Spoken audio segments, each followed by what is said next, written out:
नमस्कार. अवधूत चिंतन श्री गुरुदेव दत्त श्री स्वामी समर्थ महाराज की जय. आपण आज स्वामींचे तेजस्वी रूप कसे होते आपण जाणून घेऊया. बघा, श्री स्वामी समर्थांचे रूप अतिशय तेजस्वी होते. स्वामींच्या चेहऱ्यावर रागाची व उग्र भावाची छटा असली तरी ते दत्तावतारी पुरुष असल्यामुळे त्यांच्या चेहऱ्यावर एक प्रकारचे वेगळे तेज होते. श्री स्वामी समर्थ हे उंचीने 6 फुटापेक्षा अधिक उंच होते. त्यांचे उदर, पोट, छाती हे अतिशय विशाल असे होते.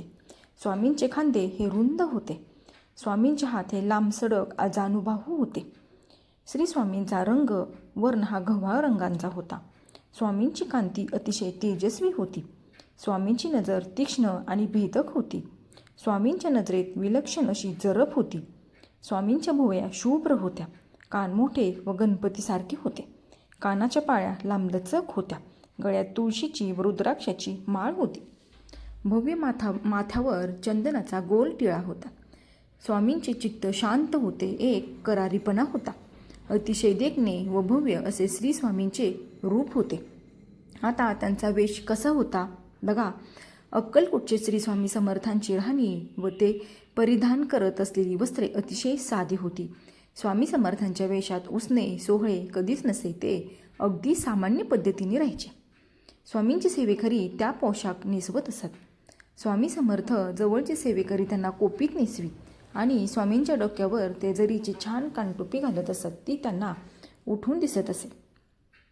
स्वामी हे दत्तावतार होते. ज्याप्रमाणे दत्तगुरूंचा वेश हा वैराग्यसूचक होता, त्याचप्रमाणे स्वामी समर्थांचा वेशही अगदी सामान्य व वैराग्यसूचकच होता.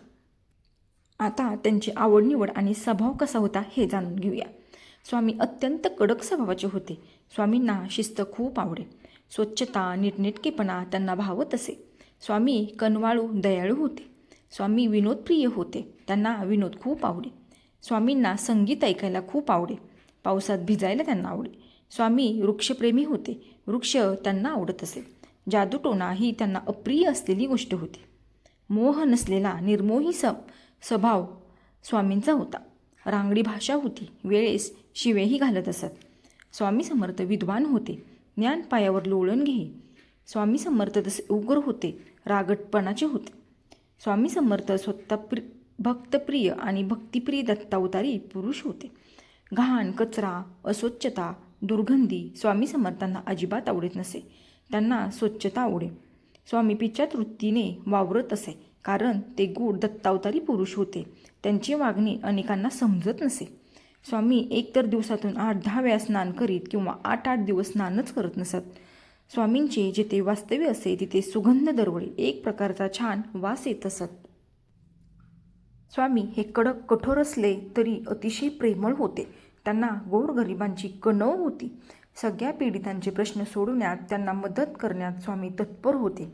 मात्र आपले शिष्य असो वा सामान्य याचक असो, स्वामींना त्यांच्यात कधीच भावनिक गुंतवणूक केली नाही. त्यांचा व्यवहार हा सरळ सरळ अभावनिक स्वरूपाचा असे. स्वामींना संपत्तीचा मोह कधीच धरला नाही की ते स्थावर जंगम स्वरूपाच्या कोणाच्याही सांपत्तिक बाबीमध्ये कधीच पडले नाहीत. स्वामींचे अनेक शिष्य हे खूप धनवान होते, परंतु स्वामींनी धनसंपत्तीचा मोह कधीच धरला नाही. स्वामींना कधीच कोणाबद्दल सूड द्वेष वाटत नसे. ते सगळ्यांशी अतिशय प्रेमाने, आपुलकीने व दयाने वागत असत. त्यांना कधीच कोणाबद्दल कुठलीही बाब मनात ठेवली नाही. मात्र कोणाचेही चुकले की ते त्याला सोडत नसत. खूप ओरडत असत, पण दुसऱ्या वेळी ते विसरून जात असत. स्वामी हे अहंकारी नव्हते. एवढा लाखोंचा शिष्य परिवार भोवती असताना स्वामींना कधीच अहंकार झाला नाही. स्वामींचा आचार विचारात कोणतीही गुरमी नव्हती. सगळ्यांना समान व दयाने वागवत. शिष्याचे चुकले तर त्यांना तिथल्या तिथे ते रोख शिक्षाच करत असत. स्वामी समर्थ विरक्त होते. धन संपत्ती, स्थावर जंगम संपत्ती यापासून स्वामी विरक्त होते. अन्न, धन, मोठी वास्तू, दागदागिने हे सारे स्वामींना अतिशय तुच्छ वाटे. ते साधी वस्त्रे, साधे अन्न व साधी राहणी याची कास धरून असत. स्वामी समर्थ स्पष्ट व रोखठोक होते. कोणी विद्वत्ता किंवा पैशाची घमेंड बाळगत आला की स्वामी त्याला कोणतीही भीडभाड न ठेवता स्पष्ट व रोखठोकपणे जागेवर ठेवत असत. अक्कलकोटचे सत्तारूढ श्रीमंत मालोजीराव यांच्या मुस्कटात मारून स्वामींनी त्यांना जागेवर आणून ठेवले होते. तर बाळाप्पा या लाडक्या शिष्याकडून कडकडीत उपवास स्वामींनी करून घेतला होता. विष्णुबुवा ब्रह्मचारी यांचेही स्वामींनी गर्भहरण केले होते. स्वामी स्वभावाने अतिशय कडक होते, शिस्तप्रिय होते. त्यांना खोटेगिरी, अहंकार, स्वार्थ, विषमता आवडत नसे. खोटी विद्वत्ता बाळगणार नाही ते जागेवर ठेवत असत. खऱ्याखुऱ्या विद्वानांचा ते आदर करीत असत. त्यांना आपल्या शिष्यांनी अनुयायांनी वाटले तसे वागवलेले खपत नसत. स्वामी अतिशय शिस्तप्रिय होते. स्वामी हे दत्तावतार असल्याने त्यांच्यात ईश्वरी अंश होता. या ईश्वरी अंशाचा उपयोग त्यांनी समाज घडवण्यासाठी योग्य पद्धतीने केला. त्यांनी कधीही ईश्वर अंशाचा दुरुपयोग, अतिउपयोग केला नाही. आपल्या मृत मुलाला जिवंत करण्यासाठी आक्रोश करणाऱ्या मातेला स्वामींनी ईश्वराने प्रयोजन शांतपणे समजावले व त्या मातेस म्हणाले की जेव्हा अर्जुनाचा पुत्र अभिमन्यू मेला तेव्हा श्रीकृष्ण काय करत होता. एखाद्या संताने आपल्यातील ईश्वरी अंशाचा दुरुपयोग करत त्या मृत मुलाला जिवंत केले असते. पण स्वामींनी मात्र ईश्वरी प्रयोजनीच्या त्या मातेस समजावून सांगितले आणि खरे ईश्वरी अंश असल्याचे सिद्ध केले. स्वामी अतिशय कणखर स्वभावाचे होते.